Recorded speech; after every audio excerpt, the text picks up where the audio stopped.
Aquest any per les festes de la Mercè de Barcelona, Amnistia Internacional és l'entitat convidada i això és amb motiu dels 30 anys que té l'organització a Catalunya i a Espanya, que es va legalitzar aquí l'any 1978, i també celebrem els 60 anys de la Declaració Universal dels Drets Humans.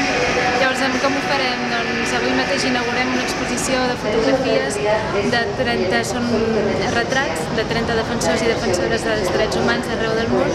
Són fotografies que ha fet l'artista Sofia Moro, que ha estat aquí avui amb nosaltres. A més, aquesta nit tindrem un concert del grup Sidoní i altres artistes que tocaran música en homenatge a Amnistia Internacional. Del diumenge al vespre també farem un acte simbòlic a Plaça Catalunya, on l'Ajuntament de Barcelona també homenatjarà Amnistia Internacional i li farà